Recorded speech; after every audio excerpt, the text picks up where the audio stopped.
They blamed me for the blackout even though I was the one who warned them it would happen. The power went out at 2:17 a.m. I was still awake, writing a maintenance report that no one would ever read. The room went quiet in a way that made the air feel heavier. I looked up, and the monitor went black. The hum of the refrigerator stopped. Then the streetlights outside blinked once and died. At first, I thought it was a local circuit. It wasn't. Within minutes, the entire grid was gone. The silence stretched so far that I could hear my own breath. I stepped outside. The air was cold enough to burn my face. The snow was falling in thin, slow lines, and the city was dark from edge to edge. Only the sky glowed faintly, reflecting the frozen storm clouds. I worked for the state energy contractor. My job was to keep substations running, inspect valves, check coolant levels, file reports. 3 weeks earlier, I had reported that the insulation at West Junction was failing. The pipes weren't rated for freezing weather. The supervisor said repairs could wait. They always said that. Could wait, they always said that. Now the entire grid was collapsing, and my name was on the maintenance log. By 3 a.m., the temperature inside the house had dropped below freezing. I shut off the water to stop the pipes from bursting and filled every container I had. My phone still had a bit of charge. The first alert arrived. Rolling outages, conserve energy. That phrase again, always the same, even when there was nothing left to conserve. I tried calling the dispatch center, but the signal was gone. The emergency frequency gave only static. I wrapped myself in 2 coats and went back outside. Cord to the west, a transformer exploded, flashing blue against the sky. Then another. The power lines were falling one by one. By dawn, the snow had buried most of the cars on my street. I walked to the corner and looked down toward the city. No movement, no sound, just stillness. The official message on the radio said the grid would stabilize within hours. But I knew that was impossible. When a system like ours falls this far, there's no quick recovery. You have to rebuild it piece by piece, and that takes time. Time we didn't have. People still trusted the announcements. They always did. They believed that someone somewhere was fixing it. But I knew what had been ignored. The cracked insulators, the frozen valves, the budget cuts, the meetings where I was told to stop exaggerating. This wasn't an accident. It was neglect. And now, as the temperature kept falling and the city faded under the snow, I understood what it meant to be right when it no longer mattered. By noon, the cold had settled deep into the walls. The windows were covered in frost on the inside. Every breath came out white, and the pipes creaked like bones in the quiet. My neighbors were outside, gathered near a parked car, trying to start the engine to stay warm. The sound of it cranking and failing echoed down the empty street. I didn't join. I knew the fuel would run out long before the power returned. Instead, I took out my notebook, the one I used for field reports, and started writing down what I remembered from the last inspection at West Junction. The dates, the warnings, the signatures that proved I had done my job. It wasn't about pride. It was about protection. I knew how this would go. When systems fail, people look for someone to blame. By the second day, the headlines confirmed it. The outage had reached across 3 states, millions without heat, hundreds of hospitals running on backup power. My name appeared in the internal memo leaked online. The irresponsible technician. No one said it outright, but I knew what they were implying. They said I had missed something. They said my inspection was incomplete. They said I failed to act. I read the words again and again, sitting in the frozen kitchen, wrapped in 2 blankets.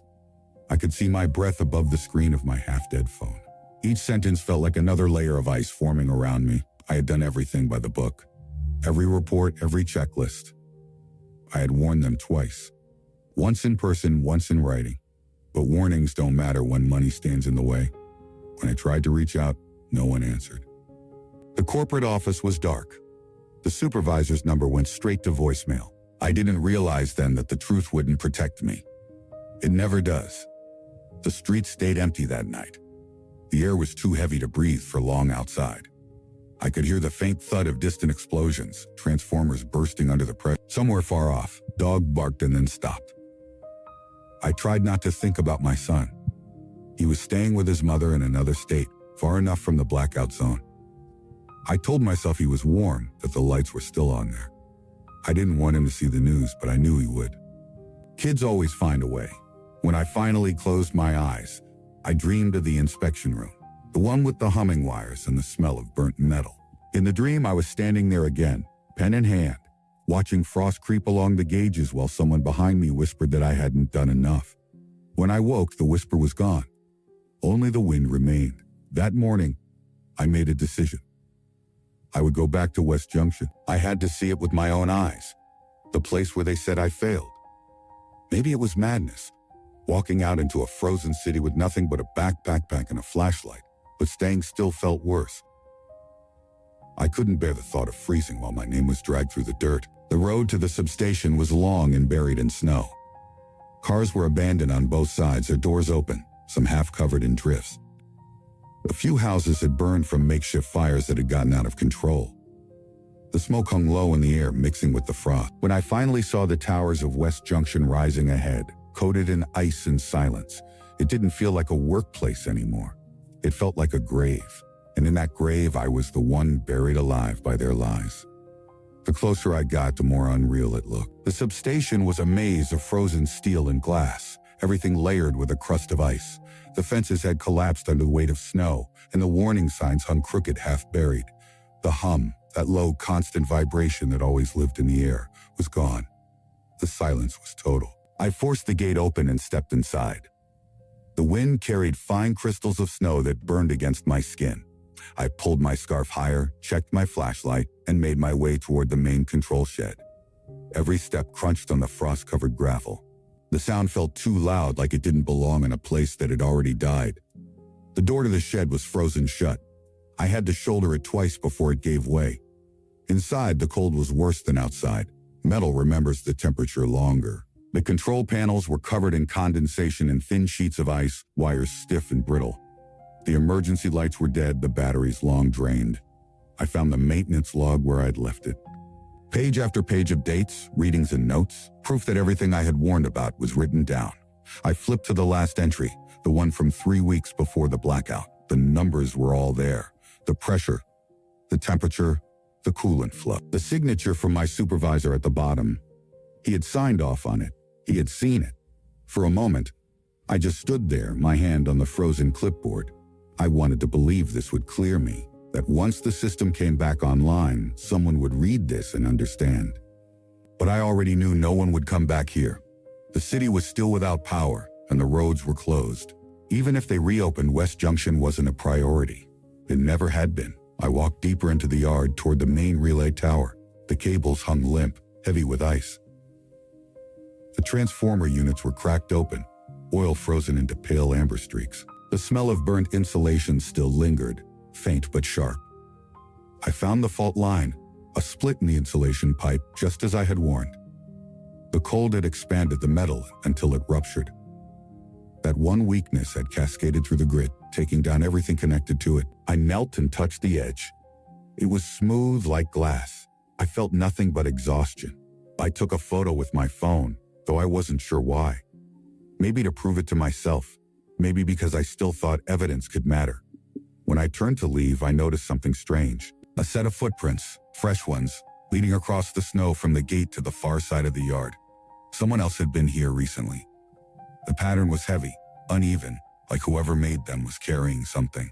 I followed them past the control shed, down to the service corridor that led underground. The steel hatch was ajar, frost climbing its hinges. I hadn't been down there since my last inspection. I hesitated. Every instinct told me to leave it. But then I remembered the way they'd said my name on the news, clipped, careful, like I was already guilty. I couldn't stop now. The ladder was cold enough to burn my hands through the gloves.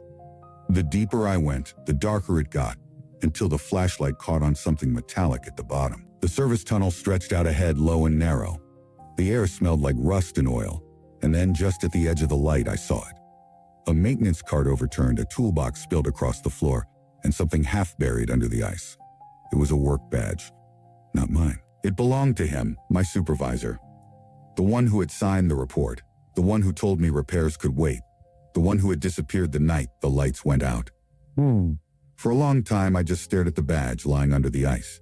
The small plastic rectangle, cracked through the middle, reflected the beam of my flashlight like an accusation. His name was still visible beneath the frost. I reached down, scraped it free, and turned it over in my glove. The security chip was still intact, He had been here. Not weeks ago, recently.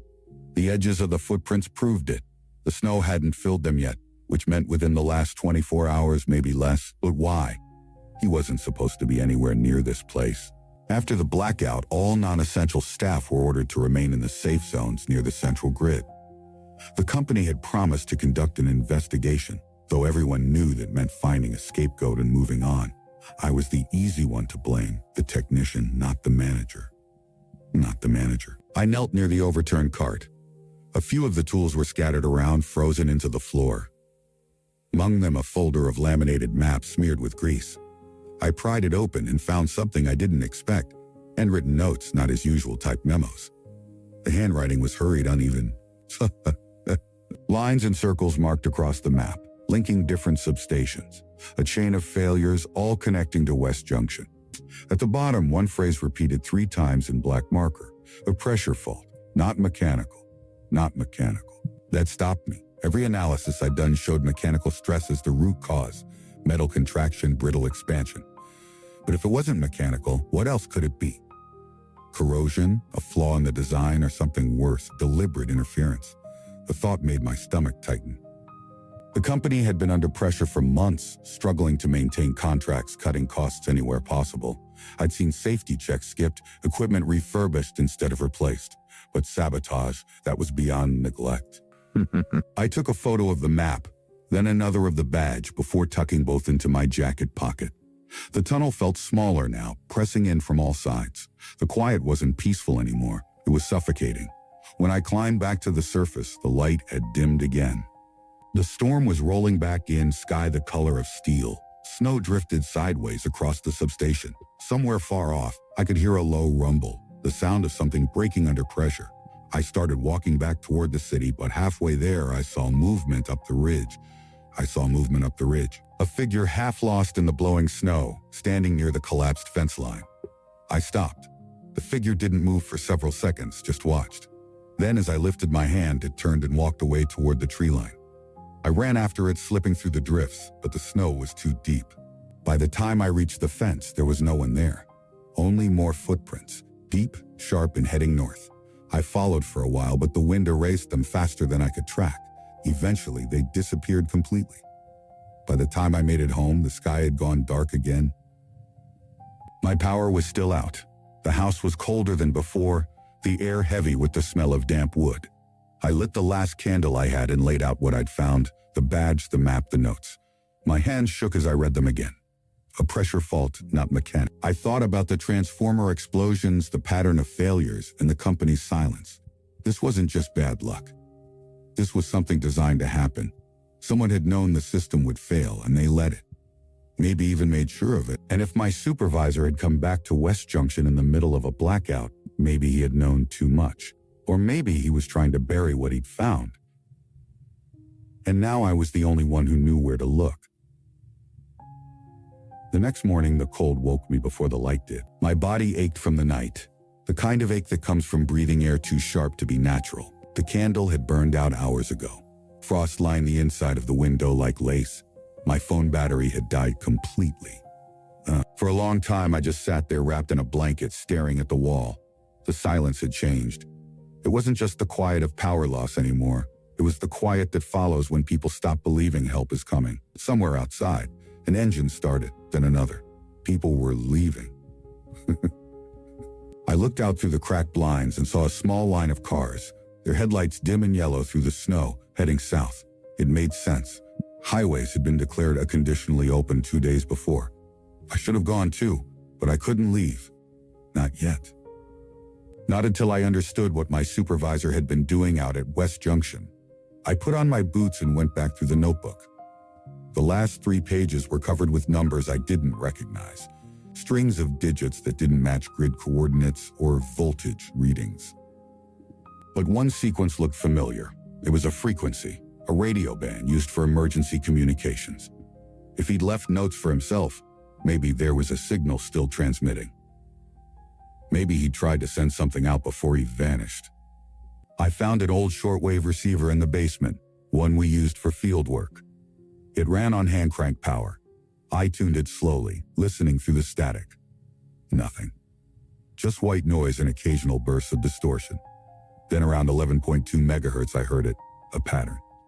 3 tones, then silence. 3 tones again. I adjusted the antenna and leaned in.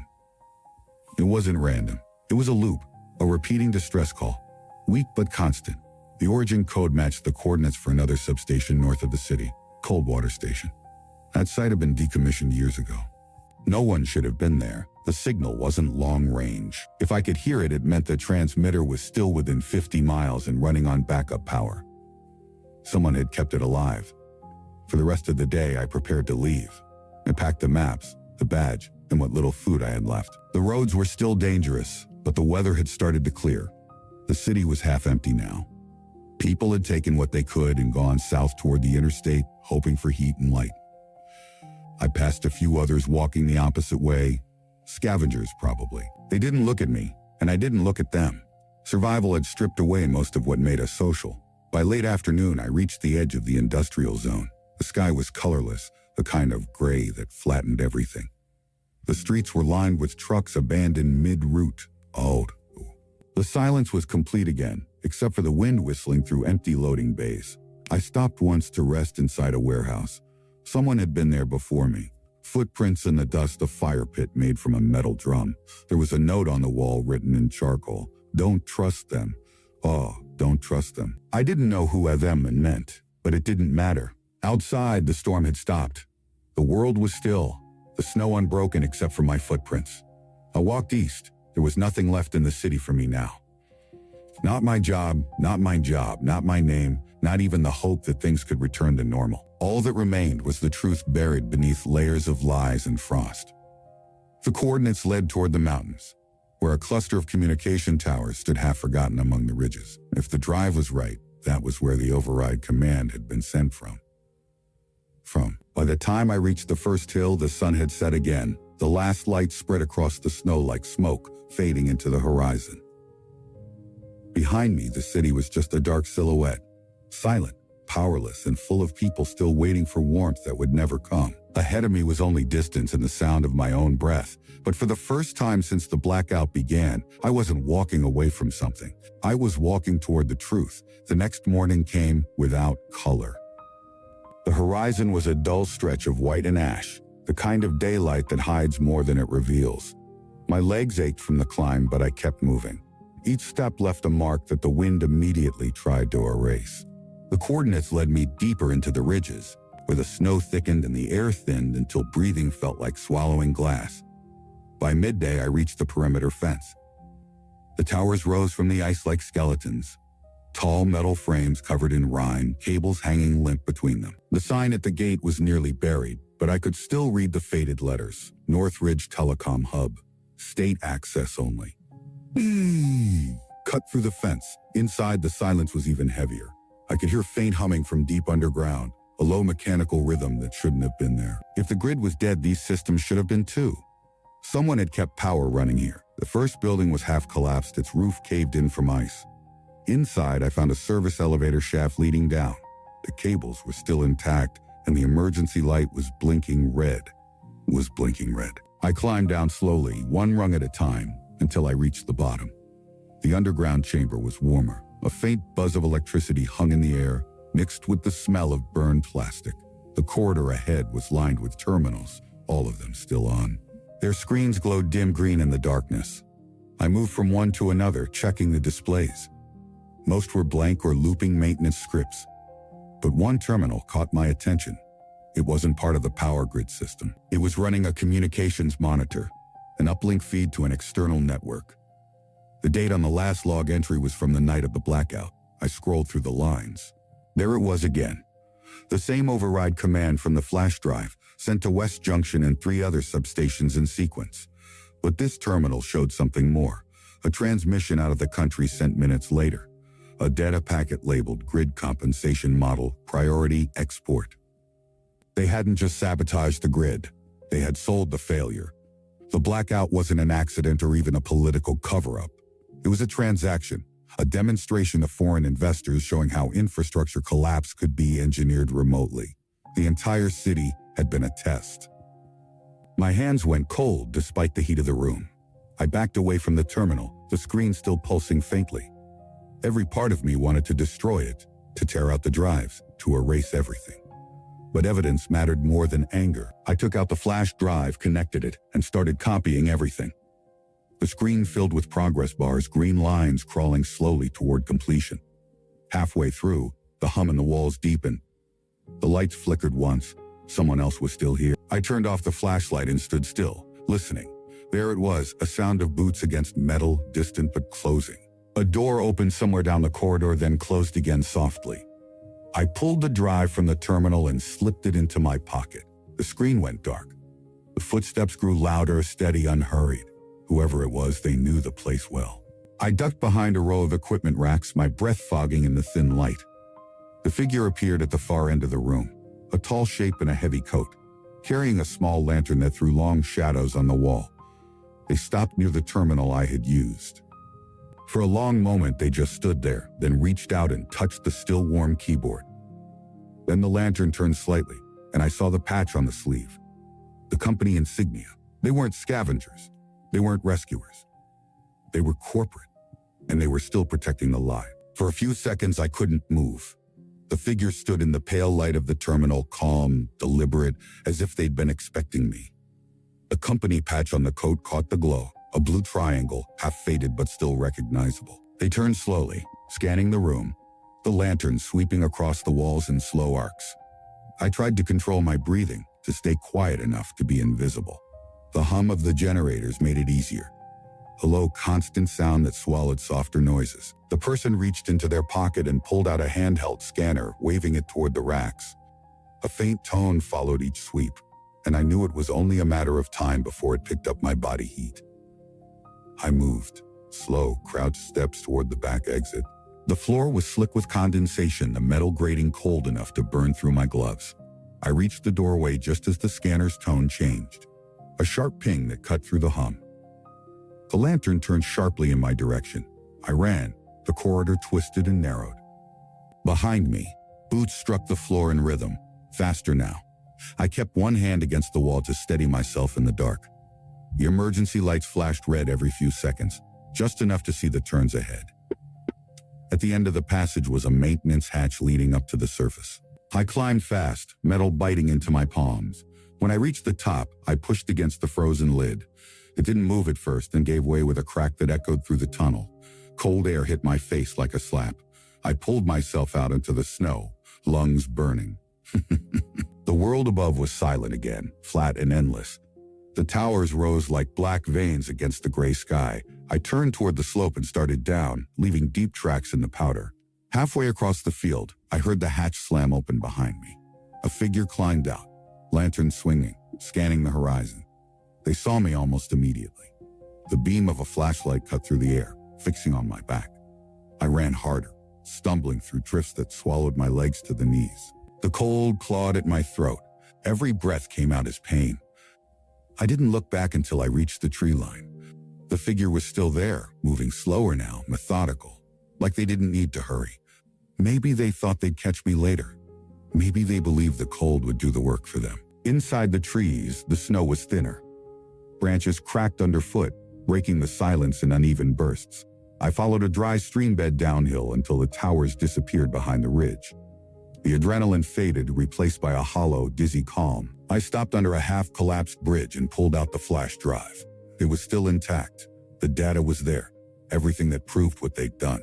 But I was alone, cut off, freezing, and hunted by the same people who turned an entire city dark to make money.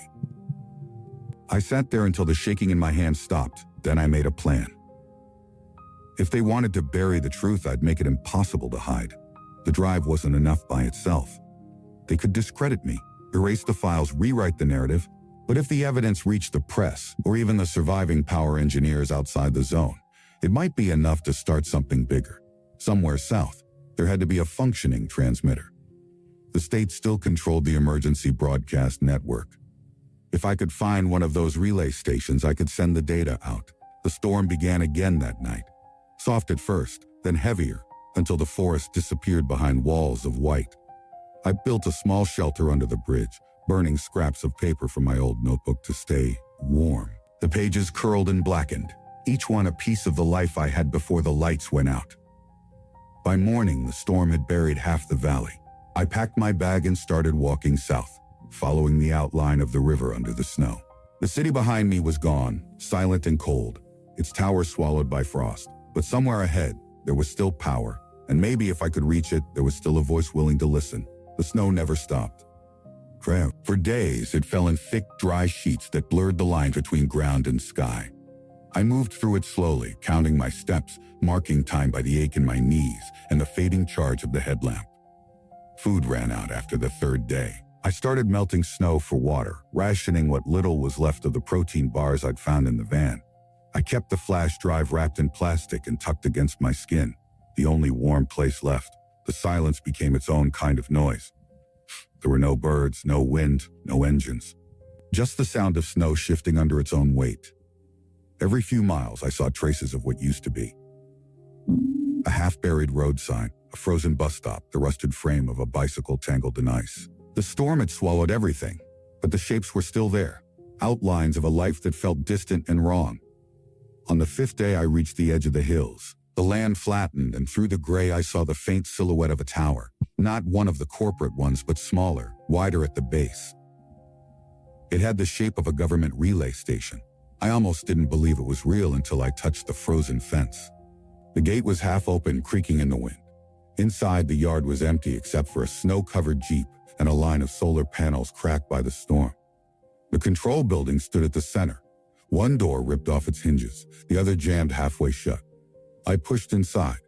The interior smelled like burned plastic and dust. The floor was littered with paper and ice. On one wall, a generator hummed faintly, old but still running. A single red light blinked on the main console. I wiped the frost off the monitor. The system was in standby, local control only.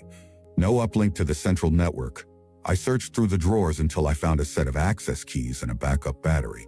When I plugged the drive into the console, the screen flickered. Lines of code appeared, old firmware logs, security timestamps, then, finally, a prompt. I typed the command to upload. The screen froze for a moment, then displayed a message. A connection required for external transmission. I stared at it, hands numb, feeling the weight of everything I'd carried this far. The antenna had collapsed outside, its base snapped clean by the wind. The only way to send the files was to repair it manually, in a storm, with bare tools and no backup. I almost laughed. After everything, the blackout, the chase, the cold, it came down to climbing a frozen tower alone. I stripped the insulation from the cables and started reconnecting the sections by hand. The metal burned like ice. I moved slow, careful not to slip. The wind cut sideways, shaking the structure. Each time I reached for a higher joint, the tower swayed just enough to make my stomach twist. When the final line connected, I could hear the faint hum through the metal. The power flowed again. I climbed back down, legs shaking, and ran inside. The console's red light had turned green. I pressed enter. The upload began. It wasn't fast. The signal was weak and erratic, but it moved, a small stream of data flowing through what was left of the network. I watched it reach 10%, then 20, then 30, then 30. At 45, the power flickered. The generator coughed once, twice, then went silent. The lights died. I hit the panel hard, trying to restart it, but the fuel line was frozen. The progress bar on the dark screen was stuck mid-transfer. Outside, something groaned in the wind, the sound of metal shifting under weight. I looked out through the cracked window and saw a figure by the gate. Same coat, same lantern light. They had followed me. I grabbed the flash drive, yanked it from the console, and backed toward the side door. The footsteps came closer, slow and certain. The beam of the lantern cut through the room, stopping just before the console. For a moment, the light rested on the half-uploaded message still glowing faintly on the dark screen. Then it turned toward me. I ran into the storm again. The wind swallowed everything. Sound, sight, breath. I moved downhill, slipping, falling, clawing through the snow until my legs gave out. When I looked back, the light at the station was gone. The only proof that I'd ever been there was the flash drive still in my hand, and maybe, just maybe, the 45% of data that had already gone out into the world. If it reached anyone, if someone saw it, then maybe the truth wouldn't die in the snow. That thought kept me moving, even as the night closed in and the cold became something heavier than pain. When I woke, the world was pale and quiet again. The storm had passed. A thin layer of frost covered everything, including my coat and hair. My hands were stiff, half numb, but I was still breathing. The station was a faint shadow on the ridge behind me. I couldn't see movement, no sign of the person who'd followed me. Maybe they froze in the night. Maybe they turned back. I didn't know, and I didn't care enough to find out. All I could think about was that unfinished upload, 45%, almost half. Somewhere out there, half the truth existed, floating in the system like a broken signal, waiting for someone to notice. I started walking again slower. My legs felt heavy, but the cold didn't bite the same way anymore. I'd crossed the line between discomfort and something quieter. By midday, I reached a bridge over a frozen river. The sign said a Route 11 south. The letters were rusted and bent, but they were still there. I followed the road, hoping it would lead to another relay, another chance. It took hours to find what I was looking for. A smaller building half buried in snow, with an old military emblem on the door. Inside, the air was dry, the floor cracked. But in the corner, a small emergency transmitter still blinked a faint blue light. It wasn't much. The screen was cracked and the antenna had collapsed, but it was alive. Plugged in the flash drive. The system recognized it, a small prompt appearing, continue previous transfer. I didn't breathe for a moment. Then I hit a yes. The light flickered and the signal meter began to climb. 10%, 20, 30. I stood there shaking, watching as the numbers rose. Outside, the wind started to pick up again, rushing against the walls like an animal trying to get in. 50%, 70, 90. Then, just before it reached 100, the sound of an engine broke the silence. I turned toward the window. Through the snow, I saw a truck pulling up, armored, military style. 3 figures stepped out. They weren't corporate.